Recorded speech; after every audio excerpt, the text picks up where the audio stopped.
Capacitance और capacity,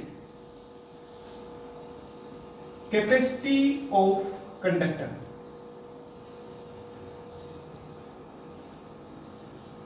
capacity नाम से भी क्लियर हो रहा है, कैपेसिटी का मतलब होता है क्षमता या कैपेसिटेंस। किसी वायर की चार्ज स्टोर करने की कैपेसिटी कितनी होती है। आपने अभी मैंने बताया कि जो कैपेसिटर होता है that is a device which is used to store the large charge in small space। बहुत ज्यादा एनर्जी स्टोर कर लेता है अपने अंदर, और फिर जितनी भी मोटर हैं, आपके पंखे हैं या जो भी डिवाइस हैं, उनको शुरुआत में सडन लार्ज करंट चाहिए, ये वो करंट सप्लाई करता है। तो अब हम यही देखते हैं, क्योंकि इस टर्म का यह यूज होगा, कैपेसिटेंस और कैपेसिटी ऑफ द कंडक्टर। तो चलिए पहले इसी को देखते हैं कि ये होता क्या है। सपोज कीजिए हमारे पास एक वायर है, कोई वायर है इंसुलेटिंग स्टैंड की। इस वायर की हम कैपेसिटी देखना चाहते हैं। कैपेसिटी या ability to store the charge on it, कि ये कितना चार्ज अपने ऊपर स्टोर कर लेता है, उस एबिलिटी को ही हम कैपेसिटेंस या फिर कैपेसिटी ऑफ द कंडक्टर कह सकते हैं। आप ये कह सकते हैं कि कैपेसिटेंस और capacity of the conductor is the ability to store large charge in small space.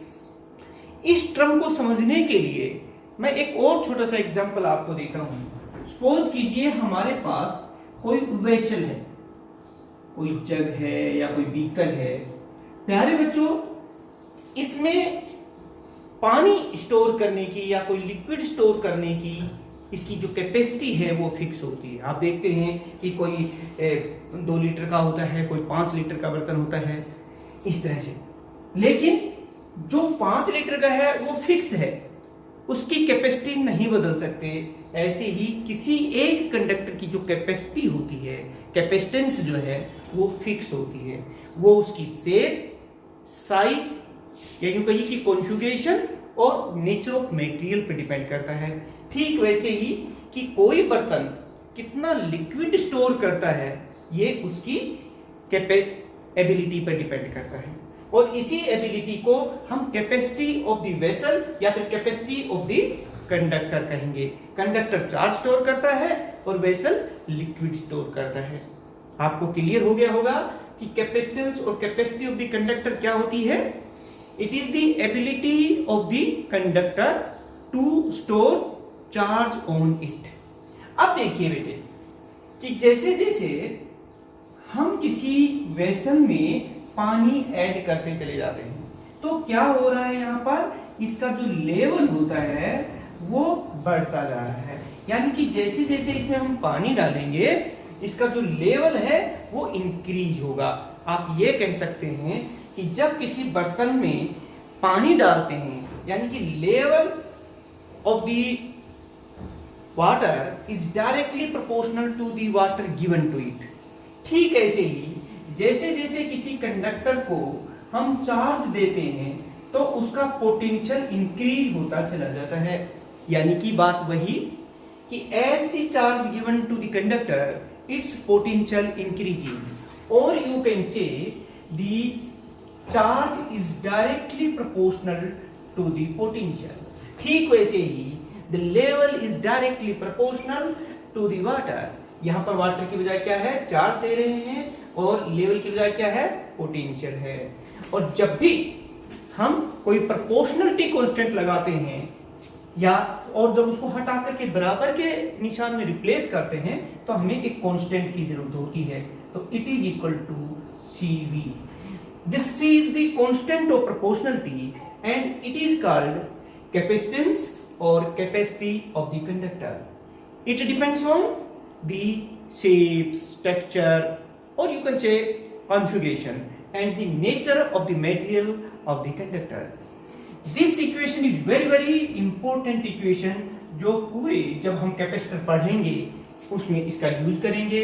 तो प्यारे बच्चों यहां से देखिए, this equation can be written as Q/V, और यहां से कैपेसिटेंस की जो है हमारी डेफिनेशन समझ में आ जाती है।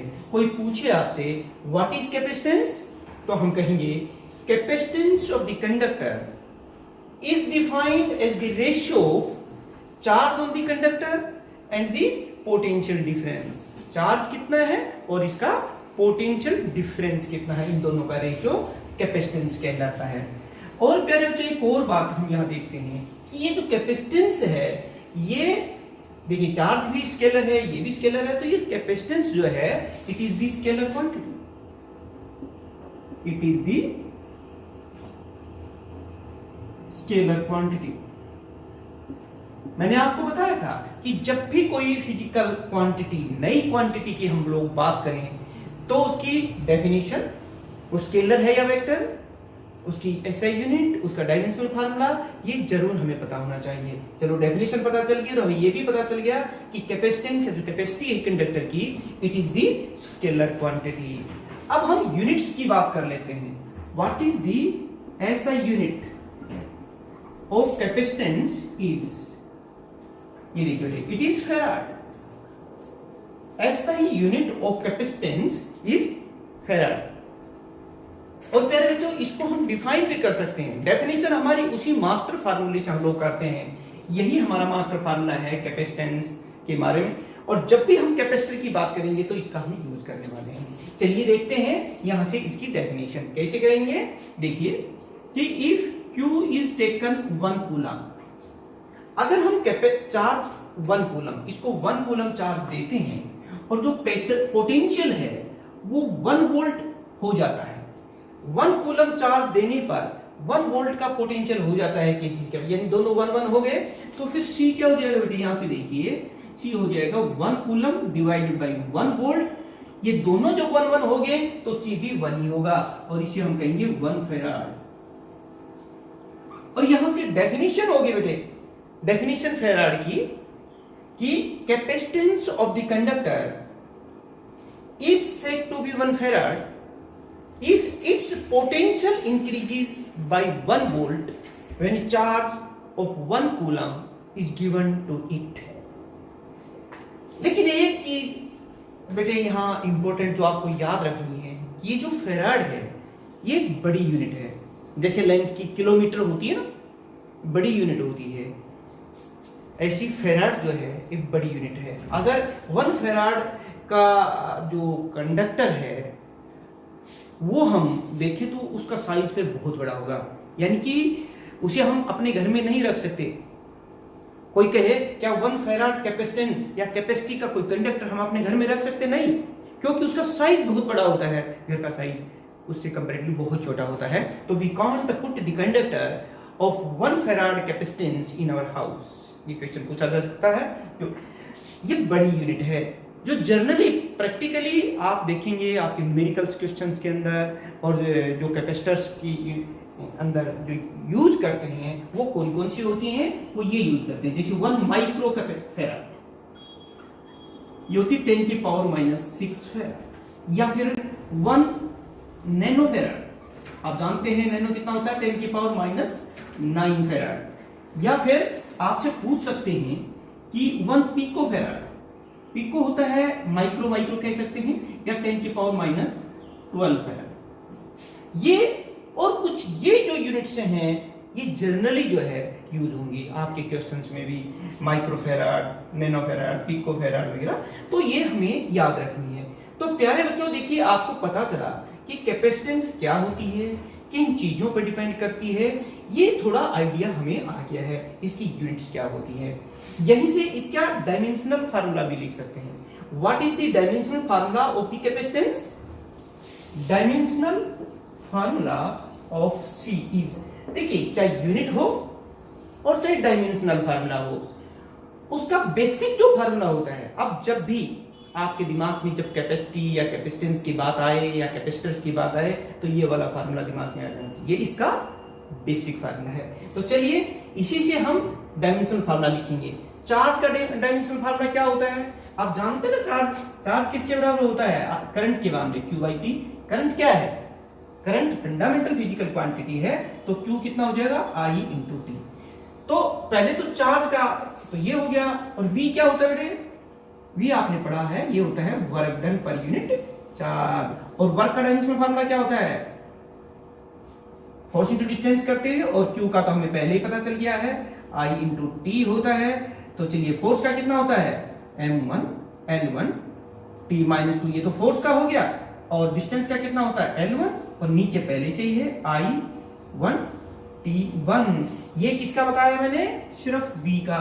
तो अब बताइए कि हमारा C का जो फार्मूला है क्या हो जाएगा? C का डायमेंशन फार्मूला किसका चाहिए? तो Q का। Q कितना होता है? I1 T1, मैंने Q का लिख दिया है। और V का भी अभी हमने यहां से देखिए आपने निकाल लिया था, कितना था?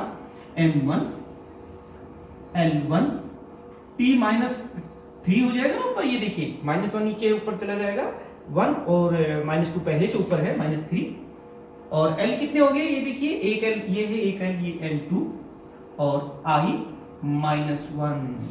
ये डायमेंशनल फार्मूला हमारा है पोटेंशियल का। तो ये यहां लिख देते हैं। चलिए कितना है?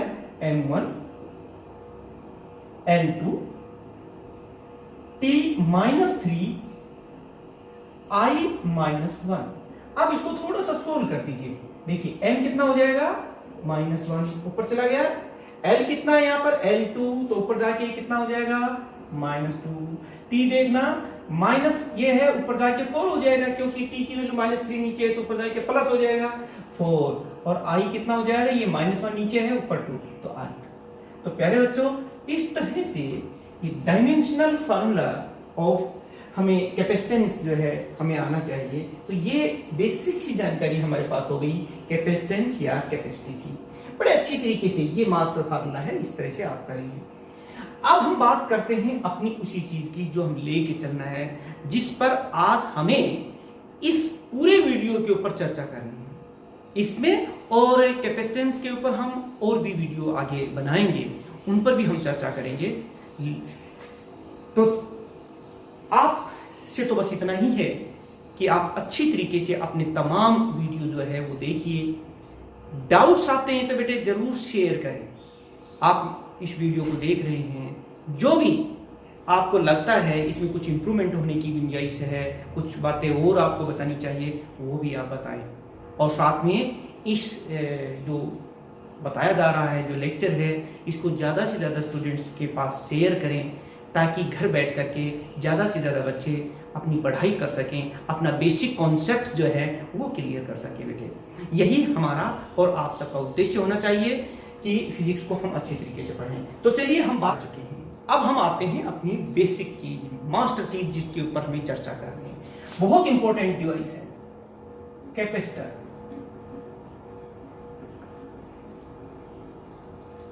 क्या होता है कैपेसिटर? कैपेसिटर, जैसे मैंने वीडियो के शुरू में भी आपको बताया था, सभी ने कैपेसिटर देखा होगा, जिसे हर तरह से आपने अपने घर की जो इलेक्ट्रिक मोटर है उसमें देखा होगा, अपने फैन जो है उनमें भी लगा होता है, फ्रिज जो कूलर वगैरह होते हैं जहां मोटर।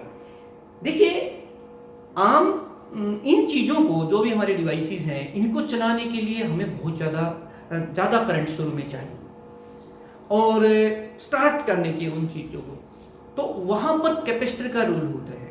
कैपेसिटर क्या करता है? अपने अंदर एनर्जी स्टोर कर लेता है, और जब हम इन डिवाइसेस को शुरू करते हैं तो अपने अंदर से चार्ज ट्रांसफर करता है, यानी कि लार्ज करंट उसमें ट्रांसफर करता है, और फिर वो डिवाइस चल जाता है। और यही है कैपेसिटर का रोल। तो कैपेसिटर होता क्या है ये तो आपको समझ में आ ही गया है। ये एक डिवाइस होता है जो एक अरेंजमेंट ऑफ दी कंडक्टर्स हो सकता है, प्लेट्स हो सकता है, and which can store large charge in small space. क्या कहेंगे? It is the device in the form of the parallel wires, sheets which can store large charge in small space is called capacitor। अब capacitor जो होता है ये ज्यादा energy कम जगह में स्टोर कर लेता है, यही है कैपेसिटर। अब बात आती है कि कैपेसिटर जो होता है उसको सिंबल क्या होता है। जैसे आपने रेजिस्टेंस का पीछे सिंबल देखा कि सर रेजिस्टेंस का सिंबल ये होता है, ऐसे ही जब सर्किट में या कहीं हमें कैपेसिटर लगाना होता है तो उसका सिंबल क्या होता है, देखते हैं। Symbol of the capacitor, symbols क्या होते हैं, मैं बात उन्हीं की कर लेता हूं। ये होता है इस टाइप से, this is the symbol of the capacitor. लेकिन ये तब होता है जब फिक्स्ड कैपेसिटी का कैपेसिटर लगाना हो, जैसे इतने माइक्रोफेराड का है या इतने फेराड का है, फॉर फिक्स्ड कैपेसिटी। और देखिए, मान लो कोई कैपेसिटेंस जो आपने रेडियो में ट्यूनिंग के दौरान या अपने टीवी के अंदर जब चैनल बदलते हैं तो कैपेसिटेंस बदल देते हैं, तो वेरिएबल कैपेसिटर वहां लगाना होता है, तो वो उसका सिंबल क्या होता है, वो ये होता है। This is the symbol of variable capacitance और वेरिएबल कैपेसिटेंस कह दो या कैपेसिटी कह दीजिए, तो ये वाला सिंबल। These are the symbols of the capacitors की कैपेसिटर होता क्या है। और प्यारे बच्चों देखिए, कैपेसिटर जो है आगे चल के कई तरीके के होते हैं। There are a number of types of the capacitors. अब बात आती है कि जैसे सपोज कीजिए कैपेसिटर कि अगर दो प्लेट्स आइडेंटिकल हैं, पैरेलल हैं, तो उसे हमें पैरेलल प्लेट कैपेसिटर कह देंगे। या कैपेसिटर की जो प्लेट्स हैं वो स्फेरिकल हैं तो स्फेरिकल कैपेसिटर कह देंगे। अगर वो सिलेंड्रिकल टाइप शेप्स की हैं तो वो सिलेंड्रिकल कैपेसिटर कहलाएगा। और प्यारे बच्चों ये भी हो सकता है कि जैसे दो प्लेट्स के बीच में जो मीडियम कौन सा यूज कर रहे हैं हम यहाँ पर कंडक्टिंग मीडियम हो सकता है, यहाँ पर डाइलेक्ट्रिक मीडियम हो सकता है, या थोड़ा कुछ डाइलेक्ट्रिक कुछ कंडक्टिंग हो सकता है। अब आप कहेंगे सर ये मीडियम्स होते क्या हैं। प्यारे बच्चों आप सभी जानते हैं कंडक्टर्स क्या होते हैं, क्योंकि कंडक्टर्स, डाइलेक्ट्रिक्स ये हमें पता होना चाहिए। इंसुलेटर, जितने भी मटेरियल्स होते हैं हम उन्हें दो कैटेगरी में रखते हैं। कुछ कंडक्टर्स होते हैं जिनमें फ्री इलेक्ट्रॉन्स होते हैं, which can allow the electrons और charge to pass through them, उन्हें हम कंडक्टर्स कहते हैं। All metals come in this category. Copper है, गोल्ड है, सिल्वर है, वो सभी कंडक्टर्स में आते हैं जिनमें से इलेक्ट्रिक करंट पास होता है। जिनमें से इलेक्ट्रिक करंट पास नहीं होता उन्हें हम इंसुलेटर्स कहते हैं।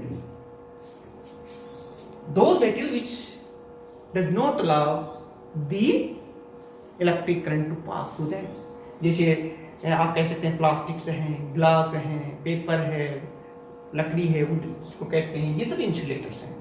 प्यारे बच्चों इन्हीं इंसुलेटर्स में कुछ मटेरियल्स ऐसे होते हैं जिनमें कंडक्शन तो नहीं होती लेकिन कुछ इलेक्ट्रिकल प्रॉपर्टी पोलराइजेशन वगैरह की वजह से पास करते हैं, और उन इंसुलेटर्स को हम कहते हैं डाइलेक्ट्रिक्स। क्योंकि इस टर्म का भी हमारे कैपेसिटर में यूज होगा, तो डाइलेक्ट्रिक्स क्या होते हैं। Dielectrics are those insulators which allow some electrical properties to pass through them without conduction. For example, mica है, पेपर है, एक्स्ट्रा। ये हमारे डाइलेक्ट्रिक्स की कैटेगरी में आते हैं जो हम कैपेसिटर्स में यूज करते हैं। अगर इन प्लेट्स के बीच में डाइलेक्ट्रिक यूज करते हैं तो उसे हम डाइलेक्ट्रिक कैपेसिटर कहेंगे। पेपर यूज कर रहे हैं, पेपर कैपेसिटर कह देते हैं। या जो भी बहुत टाइप के कैपेसिटर्स होते हैं जो आप अगले जो वीडियोज आएंगी या अगली क्लासेस के अंदर आप कैपेसिटर्स के बारे में पढ़ेंगे। लेकिन फिलहाल हम कैपेसिटर की बेसिक जानकारियां यहाँ ले रहे हैं और ध्यान से आप सुन रहे हैं इस चीज को। अभी अभी मैंने बताया कि capacitor is that device which can store large charge in small space. अब आप कहेंगे कि सर ऐसा होता क्या है कि थोड़ी जगह में ज्यादा चार्ज ये कैसे स्टोर कर लेता है। जैसे मैं उदाहरण दूं कि एक बर्तन है हमारे पास, मान लो ये 2 लीटर का बर्तन है, तो ये 2 ही लीटर पानी तो बेटे स्टोर करेगा अपने अंदर। अब मैं इसमें कहूं कि भैया ऐसा करो, इसमें 3 लीटर पानी डाल दो, क्या वो पॉसिबल है? आप कहोगे सर हो ही नहीं सकता, वो तो संभव ही नहीं है। ये 2 लीटर है, इसमें एक ड्रॉप भी हम और नहीं डालेंगे तो बाहर आ जाएगा। ऐसे ही किसी एक वायर का कि जो कैपेसिटी होती है, जो कैपेसिटेंस होती है, वो फिक्स होती है, वो नहीं बदल सकती। क्योंकि वो उसी की शेप, साइज और स्ट्रक्चर वही तरह से, जैसे ये इसमें कितना पानी स्टोर होगा वो इसकी शेप, स्ट्रक्चर या इसकी नेचर ऑफ मटेरियल पर डिपेंड करता है। तो प्यारे बच्चों, अब हम देखते हैं कि आखिर कैपेसिटर में ऐसा क्या होता है और इस कैपेसिटर का क्या है principle. What is the principle of capacitor? Principle of capacitor.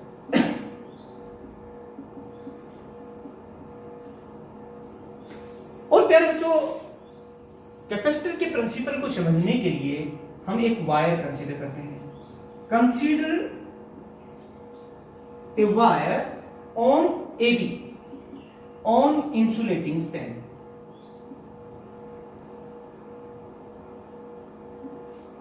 Insulating stand के ऊपर हमने एक वायर कंसीडर। इस प्रिंसिपल को थोड़ा ध्यान से देखिएगा कि एक वायर है हमारे पास, ऐसा कुछ अरेंजमेंट हम करने जा रहे हैं जिससे ये वायर ज्यादा चार्ज स्टोर कर पाएगा। क्या है वो, कैसे करेगा, वही तो हमारे इस कैपेसिटर का प्रिंसिपल बन जाना है। तो चलिए देखते हैं।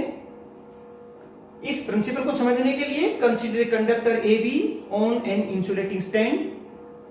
Now transfer the charge to it. आप इसको चार्ज ट्रांसफर कर देंगे। Transfer the charge to it till its potential become maximum. भाई जितना आप चार्ज दे सकते हैं ना, उतना चार्ज इसको, जैसे वो बर्तन नहीं था, जितना बर्तन में पानी डाल सकते हो डाल दीजिए, वो भर जाएगा, फुल हो जाएगा, तब तक डाल दिए। आप कहोगे सर अब इसमें और चार्ज ट्रांसफर नहीं दे सकते।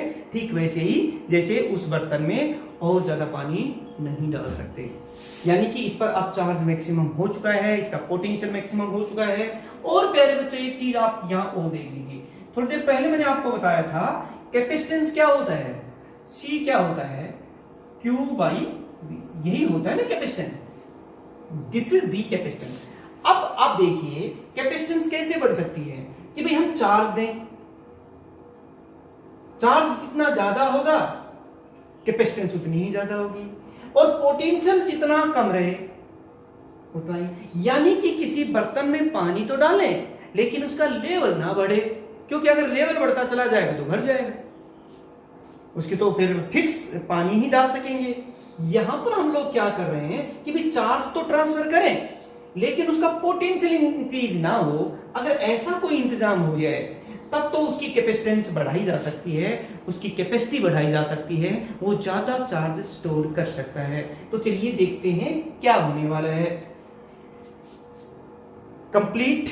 अब हम क्या करेंगे, क्योंकि और चार्ज इस कंडक्टर को तो दे नहीं सकते, इसलिए एक uncharged conductor CD, bring an uncharged conductor CD near to it, इसके नजदीक एक अनचार्ज कंडक्टर ले आए, कोई चार्ज नहीं है, बस इसके पास लेके आए।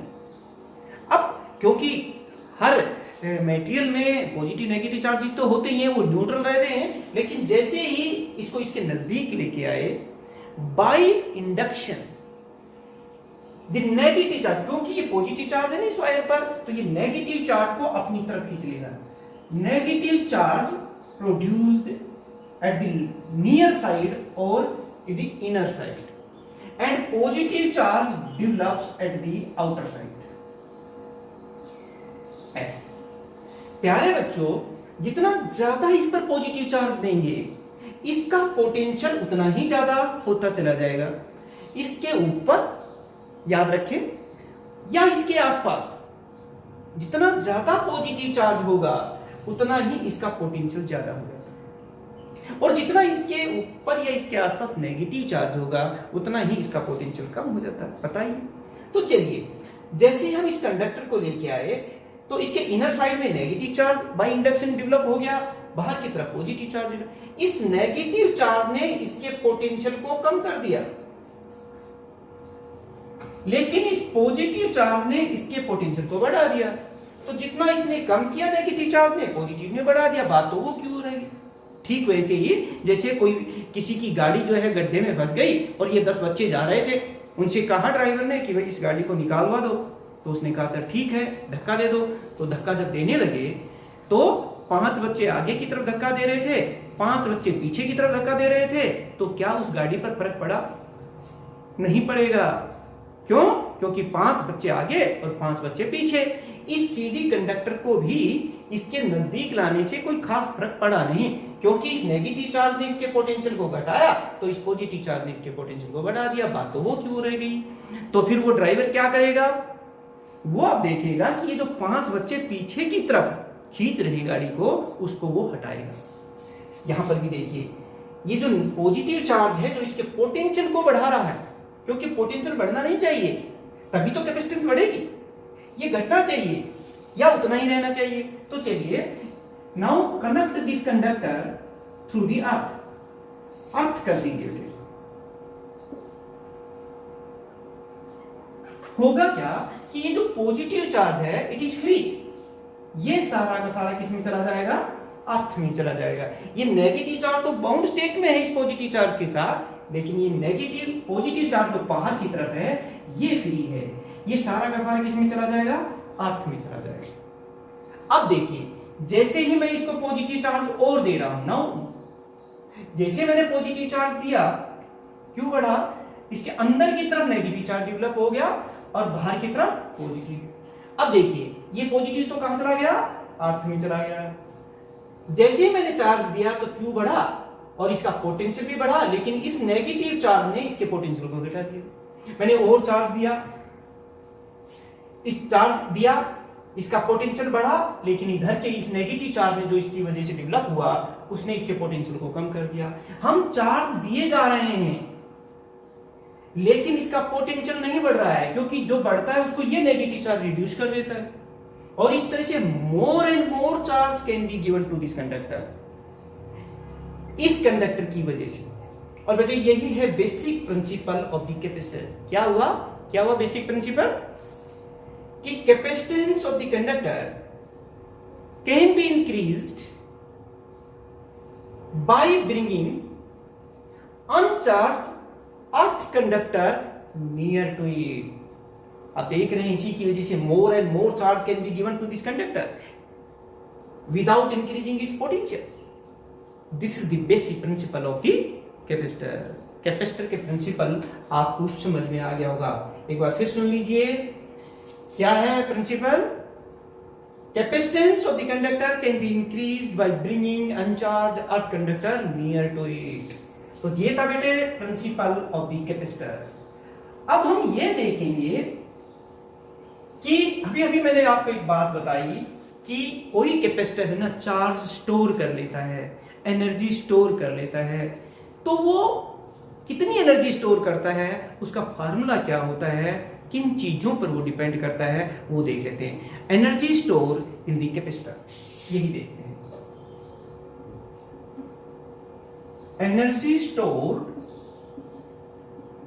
इन कैपेसिटर। चलिए, पॉजिटिव कोई चार्ज ट्रांसफर करते हैं तो उसके अपोजिट प्लेट पर एक और चार्ज डेवलप हो जाता है, opposite charge. When some charge is given to a plate of the capacitor, the opposite charge develops on the another plate. In this way, the transfer of the charge takes place. लेकिन एक और बात, जब हम इसको charge transfer कर रहे हैं, then work has to be done. Work करना पड़ रहा है। जब हम चार्ज देते हैं तो इसके दूसरी साइड पर, दूसरी प्लेट पर कैसा चार्ज डेवलप होता है? अपोजिट चार्ज डेवलप होता है। लेकिन ये चार्ज ट्रांसफर करने में हमें वर्क करना पड़ रहा है। जैसे ये डस्टर है, नीचे पड़ा हुआ है, मैं इसको ऊपर लेके आ रहा हूँ, या सपोज कीजिए छत के ऊपर टंकी पानी रखी हुई है पानी की, और अब आप उसमें जो पानी है वो स्टोर कर रहे हैं, उसकी कुछ एनर्जी होती है, लेकिन वो पानी ऐसे नहीं भरेगा, आपको वर्क करना पड़ेगा, नीचे से ला करके उसमें डालना पड़ेगा या मोटर चला के उसको भरना पड़ेगा। तो आपने उस टंकी को भरने में जितना वर्क किया है उतनी ही उसमें एनर्जी स्टोर है, पोटेंशियल एनर्जी के रूप में। यहां पर भी ऐसा ही है। इस चार्ज को, ये जो हमारे पास कैपेसिटर है, इसको चार्ज करने में जितना वर्क करना पड़ेगा वही उसमें एनर्जी स्टोर के बराबर होती है। फिर सुन लीजिए, work has to be done to transfer the charge to the capacitor. कितना वर्क करना पड़ता है वो देख लेते हैं। लेट एट एनी इंस्टेंट, मान लो इनके ऊपर Q चार्ज है, इस पर प्लस Q चार्ज है और इस पर माइनस Q है, and V is the potential difference between the two plates. दो प्लेट्स के बीच में पोटेंशियल डिफरेंस कितना है? V है। तो प्यारे बच्चों मान लो दो प्लेट्स के बीच में V पोटेंशियल डिफरेंस है, हम ये लिख लेते हैं कि let Q is the charge. क्या निकालने जा रहे हैं? हम वर्क डन निकालना चाहते हैं कि भाई इसको चार्ज ट्रांसफर करने में कुल कितना वर्क करना पड़ता है, उसी वर्क डन के बराबर तो पोटेंशियल एनर्जी होगी। तो Q is the charge on each plate of capacitor, ये देखिए, और V is the potential difference between two plates. दो प्लेट्स के बीच में ये पोटेंशियल डिफरेंस है किसी समय एट एनी इंस्टेंट। अब देखिए V पोटेंशियल डिफरेंस है बेटे, और पोटेंशियल डिफरेंस की डेफिनेशन हमने पिछले वीडियो में बताई थी, पीछे की वीडियो जाके आप देख सकते हैं, उनके लिंक नंबर वाइज आपको यहां दिया हुआ है। उसमें देखिए क्या है पोटेंशियल डिफरेंस, क्या है? It is equal to the amount of work done in bringing unit charge from one point to the unit charge को एक पॉइंट से दूसरे पॉइंट तक ट्रांसफर करने में जो वर्क करना पड़ता है वो V होता है। तो फिर dq चार्ज ट्रांसफर करने में कितना वर्क करना पड़ेगा? थोड़ा सा है, हम क्या लिखेंगे? Small work done to transfer dq charge to it. बताइए, ये देखिए स्मॉल वर्क डन कितना हो जाएगा? dw। ये तो क्या है? यूनिट चार्ज ट्रांसफर करने में इतना वर्क करना पड़ेगा एक, तो फिर dq चार्ज ट्रांसफर करने में कितना करना पड़ेगा? Multiply by dq। और प्यारे बच्चों आप जानते हैं अच्छी तरीके से कि हमने कहा था ना मास्टर फार्मूला आप याद रखना, जब भी कैपेसिटर की बात आए तो Q is equal to C। यहां से आप V की वैल्यू निकाल लीजिए, V क्या हो जाएगा? Q by C। Put this value of V in this equation, Q by C। तो बेटे रख दीजिए, देखिए आपके पास क्या आ जाएगा? Q by C into dq। यानी कि आपने क्या देखा कि इस कैपेसिटर को dq चार्ज ट्रांसफर करने में आपको इतना वर्क करना पड़ा, और हम क्या निकालना चाहते हैं? भी जितना भी चार्ज ट्रांसफर किया, मान लो ये प्लेट पहले बिल्कुल चार्ज नहीं था और बाद में हमने इसको कितना चार्ज ट्रांसफर किया? Q is the final charge, Q is the charge transfer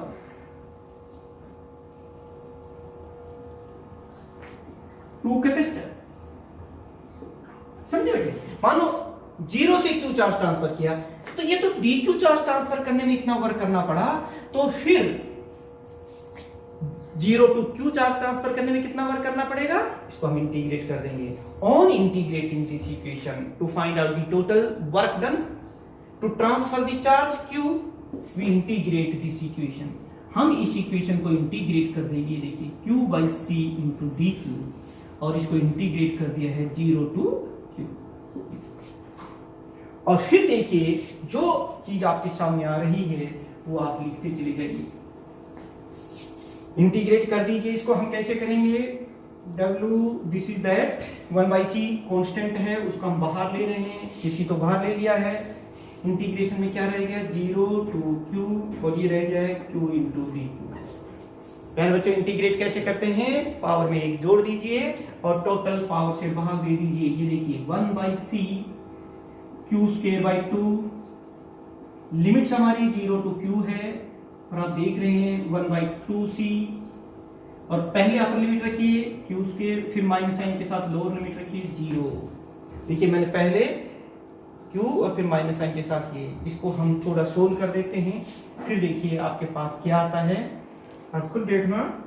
और ये फार्मूला हमारे पास आ गया, this is the W and it is equal to Q square by 2c। क्या हो गया? ये देखिए Q स्क्वायर बाई 2c, ये वो वर्क डन है। और शुरू में ही मैंने बताया था कि किसी कैपेसिटर में चार्ज ट्रांसफर करने में जो टोटल वर्क डन करना पड़ता है वही वर्क डन उसके एनर्जी स्टोर के बराबर होता है। यानी कि this work done measures the energy store in the capacitor, यानी कि energy store in the capacitor is equal to this Q square by 2C। This is the formula of energy store in the capacitor. जो भी प्यारे बच्चों, इसको अलग अलग format में आप कन्वर्ट कर सकते हैं। जैसे मास्टर फार्मूला हम जानते हैं Q किसके बराबर होता है, CV। तो put this value of Q here, तो देखिए आपके पास क्या आ जाएगा U, और ये कितना हो जाएगा C square V square by 2C। देखो मैंने Q इक्वल टू CV होता है ना, ये तो मास्टर फार्मूला, ये याद रखना आपको। तो चलिए, और यहां से C से C कैंसिल हो गया, और अब हमारे पास एक और एक्सप्रेशन आ गया 1/2 CV स्क्वायर।